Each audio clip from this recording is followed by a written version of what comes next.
কংগ্রেস সভাপতি, মঞ্চে উপস্থিত প্রাক্তন বর্তমান নেতৃবৃন্দ, কংগ্রেস বন্ধুগণ, আমি প্রথমেই কমরেড বুদ্ধদেব ভট্টাচার্যের স্মৃতির প্রতি গভীর শ্রদ্ধা নিবেদন করছি। তার স্ত্রী মীরা বৌদি এখানে উপস্থিত আছেন, সন্তান সুচেতন সহ বৃহত্তর পরিবার পরিজনদের প্রতি সমবেদনা জ্ঞাপন করছি। 23শে শ্রাবণ তার জীবন অবসান। আজকে এই মাঘ মাসের প্রথম সপ্তাহে আমরা এখানে তার স্মরণ সভা করছি। স্বাভাবিকভাবেই বুদ্ধদাকে নিয়ে অনেক চর্চা হয়েছে।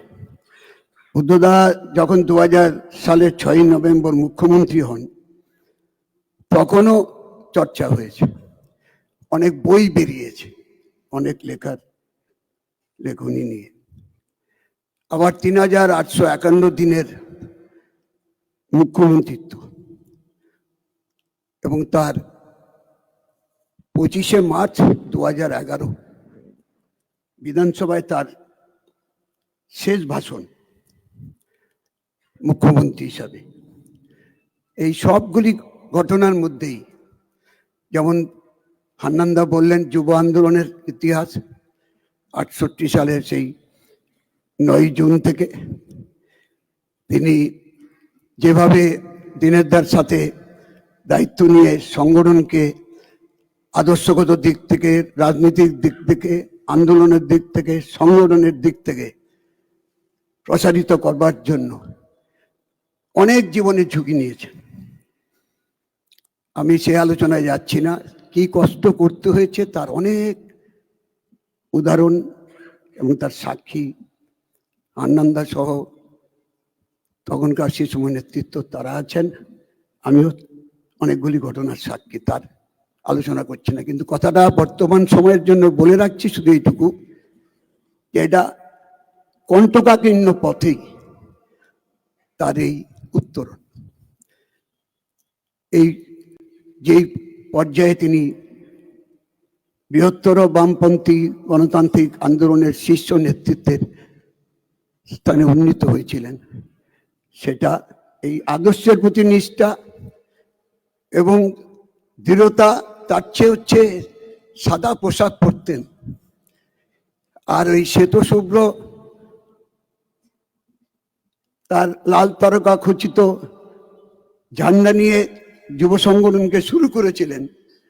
আর এই শ্বেত শুভ্র পোশাক নিয়েই জীবনের শেষ দিন পর্যন্ত মানুষের কাছে তার যে আদর্শ, নিষ্ঠা এবং তার লক্ষ্য, তার দৃঢ়তা, তার প্রত্যয়, একটা মানুষের মতো মানুষের বার্তা মানুষের কাছে উপস্থিত করেছেন।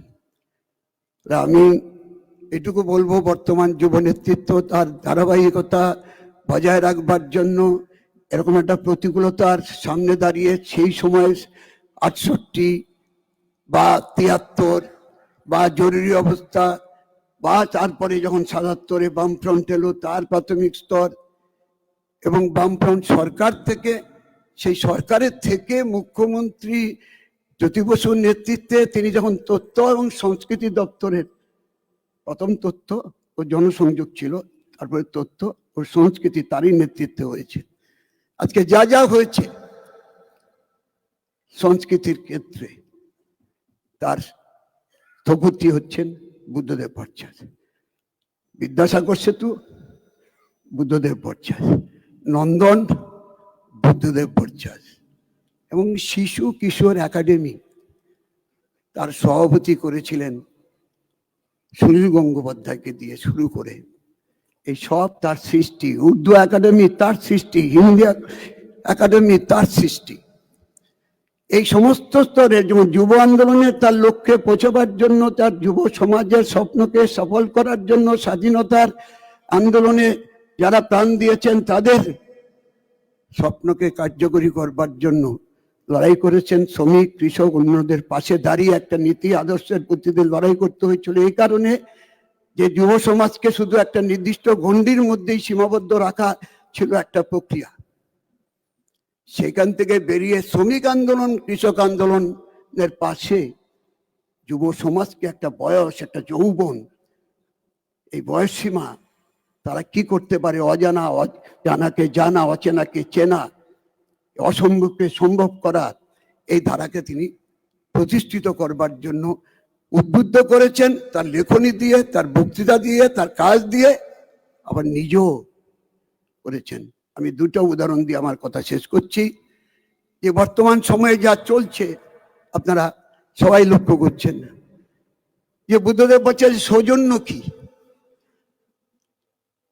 2003 সালে এই যে আপনারা এখন এডিসি বোস রোডের ফ্লাইওভার, অনেকে চড়েন, এপার থেকে মাঝখানে নীল সাদা, আমার সাথে একজন ভিয়েতনামের প্রতিনিধি, তিনি এসে বলছেন এটা হঠাৎ রং পাল্টালো, মানে তার আগে এই করেছে, কারণ সে তখন দেখে গিয়েছিল, পরে এসে থেকে রং পাল্টে গেছে, অ্যাজিভ যে বর্তমান সরকার করেছে। কিন্তু ওইটার যখন প্রথম ভাগটা উদ্বোধন হবে, বুদ্ধদেব ভট্টাচার্য মুখ্যমন্ত্রী আর কলকাতার মহানাগরিক হচ্ছেন সুব্রত মুখার্জি। আমি যেখান থেকে শুরু তার সেই এলাকার বিধায়ক, সেই কারণে আমি ওখানে উপস্থিত ছিলাম। তিনি উদ্বোধনী অনুষ্ঠান শুরু হচ্ছে না, সরকারি অফিসাররা বারবার তাগাদা দিচ্ছে, মুখ্যমন্ত্রী বলছে না, আজকের অনুষ্ঠানের প্রধান অতিথি কলকাতার মহানাগরিক, তিনি যতক্ষণ পর্যন্ত না আসবেন অনুষ্ঠান শুরু হবে না। এলেন একটু দেরি করে, তার উপস্থিতি উদ্বোধন করলেন।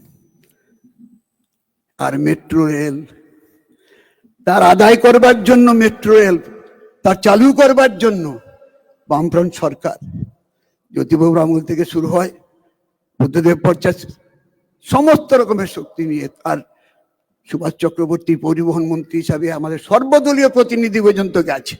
দিল্লি থেকে কোনোদিন যা ঘটেনি, আজও ঘটেনি। রেল বোর্ড, নীতিশ কুমার তখন রেলমন্ত্রী, তিনি এসেছিলেন গার্ডেন রিচে, সেই দক্ষিণ পূর্ব রেলের হেডকোয়ার্টারে এসে সমস্ত মিটিং করলেন। কলকাতার সাংসদ তিনি উপস্থিত ছিলেন না, ছিলেন প্রিয়রঞ্জন দাশপতি, ছিলেন রাজ্যসভার সদস্য ডক্টর অশোক মিত্র। এই আলোচনার মধ্য দিয়ে আজকে যে মেট্রো রেল দেখছেন, সম্প্রসারণ চলছে, একটার পর একটা কর্মযোগ্য চলছে, এটার সূত্রপাত যারা করেছিলেন তার অন্যতম নেতৃত্ব হচ্ছেন বুদ্ধদেব ভট্টাচার্য। অথচ এখন শিলান্যাস করলেন, উদ্বোধন করলেন, মন্ত্রী সরকার কাউকে জানাননি। এই দুটো সংস্কৃতি, ওই যে বুদ্ধদেব ভট্টাচার্যের সংস্কৃতি মন্ত্রী, কেন সংস্কৃতি দপ্তর করা হয়েছিল এটা বোঝার। আর শেষ কথাটা হচ্ছে মানুষ কিরকম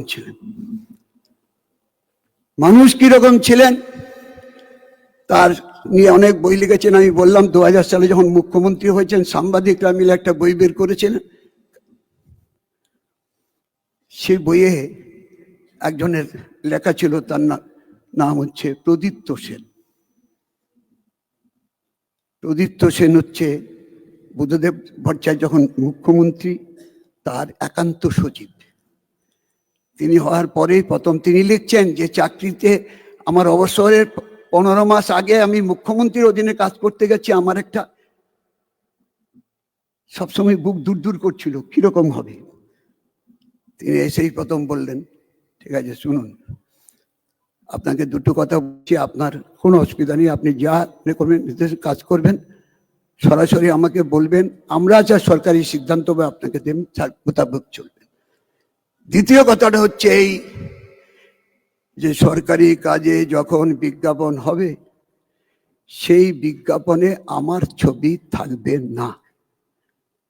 এটা আপনি যেহেতু একান্ত সচিব, আপনাকে সব মহলে বলে দিতে হবে, কারণ সরকারি কাজে বিজ্ঞাপন থাকবে সরকারের বিজ্ঞাপন, কোনো ব্যক্তির ছবি দিয়ে নয়। আর প্রদীপ্ত সেন তার লেখা শেষ করতে গিয়ে বলছে, আমি এটা এই ধরনের একটা অসম্ভব সিদ্ধান্ত আমি সবাইকে কমিউনিকেট করেছি, এমনকি অপ্রিয় হয়েছি, কিন্তু আমি নিজেকে গর্বিত মনে করেছি যে আমি এমন একজন মুখ্যমন্ত্রীর কাছে কাজ করছি যিনি ব্যক্তির প্রচার চান না, তিনি সামগ্রিকভাবে সরকার সহ জনগণের প্রচার চান। চলুন, যদি কমরেড দীনেশ মজুমদারের মৃত্যুর পর কমরেড মধু গোস্বামী যে কবিতাটা লিখেছিলেন সেটাই আমি বলছি।